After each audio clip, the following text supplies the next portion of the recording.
Olá, meus alunos e alunas. Mais uma vez aqui para vermos um outro tema, da geografia que é muito importante, que é a região e regionalização. É importante porque é a forma que o mundo está organizado e ele nem sempre está assim, né? O mapa do mundo ele muda a sua configuração, tá certo? E aí a gente vai ver mais detalhadamente esses critérios, tá certo? Então, o primeiro ponto, a região. O que é a região? A região é a porção do espaço delimitado por características homogêneas, naturais e também política, tá certo? Então o mundo é organizado a partir dessas características. Mas eu lembro sempre, por que político? Porque a gente viu que após a Rússia deixar de ser socialista, houve uma nova configuração na Europa, surgiram novos países, tá certo? Então, por isso essa necessidade de compreender que a região é esse espaço delimitado, por características homogêneas, ou seja, iguais, tá certo? A regionalização é uma divisão do mundo em conjunto de países, de acordo com suas características. Olha, a gente está dizendo aqui de o mundo, mas a gente pode pensar que não só o mundo. A gente tem a escala local, que também sofre divisões, tem uma escala nacional, que também sofre essas divisões, e tem uma escala global, que é essa que a gente está vendo aqui. A escala nacional a gente vai ver em outro momento, tá certo? Bom, então vamos lá para ver os critérios. Tem dois critérios, o critério físico e o critério econômico histórico, Lembrando que o político está dentro dessa ação, Nos critérios físicos, a gente pode classificar o mundo em continentes, como nós estamos vendo aqui, Eu tentei reproduzir o mapa mundi e a gente vê a Ásia, como pela maior extensão, o continente americano, a África, a Europa, a Oceania e a Antártida, tá certo? Isso é a divisão por continente. Lembrando que também aqui no continente americano, a gente tem uma divisão física natural, que é a América do Norte, América Central e América do Sul, tá certo?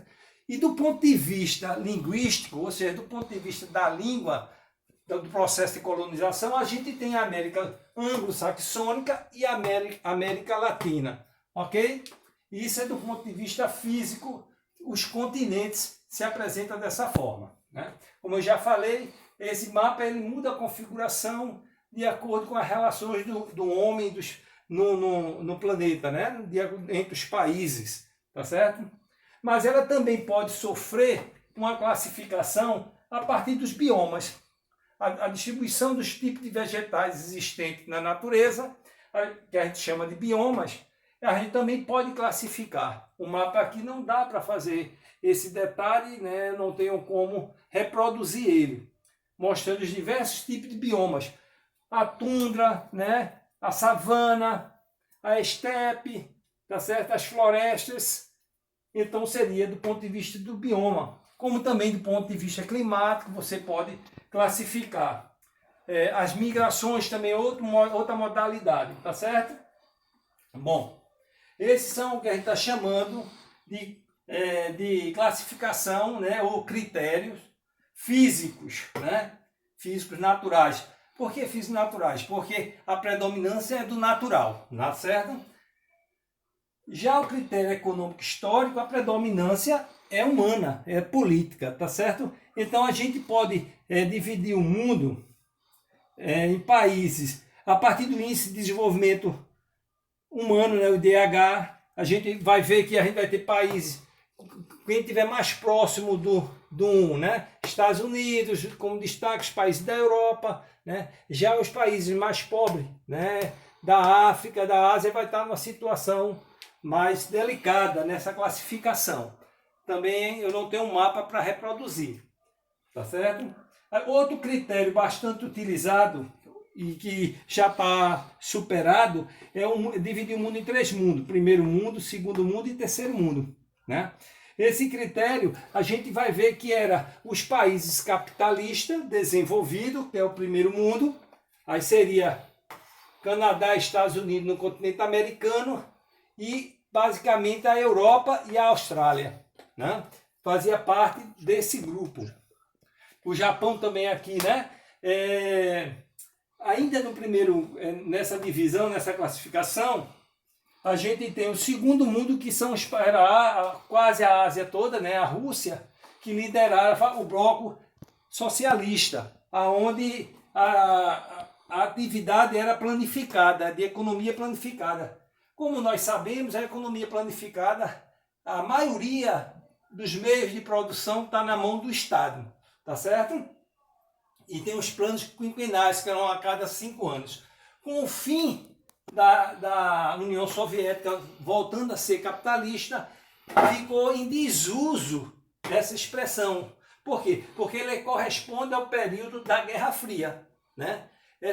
O período da Guerra Fria, o mundo anterior à Segunda Guerra Mundial, o mundo estava organizado de forma multipolar.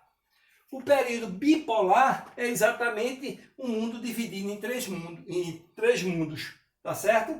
Então a gente tem o primeiro mundo, capitalista desenvolvido, industrializado, os países ricos. O segundo mundo, o grupo dos países socialista ou comunista, como eram chamados. E o terceiro mundo, os demais países pobres, subdesenvolvidos, como era chamado. A gente percebe que isso daqui vai ocorrer principalmente esse período com a independência de grande número de países que eram colônia dos países europeus na África. Começa após a Segunda Guerra Mundial e vai pendurar, né, até 1990, quando a Rússia resolve voltar a ser um país capitalista, tá certo? Outra divisão bastante utilizada é os países do norte e os países do sul. Então, nessa divisão países do norte e países do sul, a gente teria uma linha que passaria, né? Pegando a Europa, deixa eu ver aqui.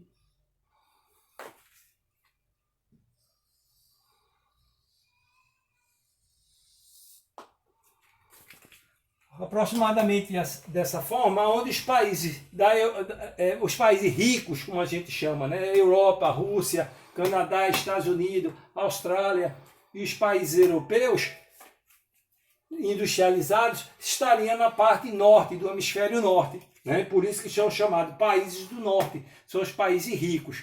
E os demais países, os países do sul, que são os países aonde eram os antigos subdesenvolvidos, ok? A outra divisão que nós temos, né, são os blocos econômicos, né, que aqui também não dá para representar, mas a gente pode organizar o mundo em países econômicos, como o mercado europeu, Mercosul, o mercado africano, o mercado da Ásia. Ou seja, o NAFTA na América do Norte, quer dizer, são formas de organizar blocos de países, grupos de países no mundo para ser estudado, tá certo? Então você vê que é um assunto pequeno, mas ele é bastante atual. Por quê? Porque o mundo está organizado neste modelo. Hoje a gente está num mundo multipolar, né? Onde tivemos vários polos econômicos liderando, onde a liderança maior ainda é dos Estados Unidos, tá certo? Então, são esses pontos da regionalização que eu queria levantar para vocês. Fica faltando só o Brasil, que eu vou posteriormente. Obrigado.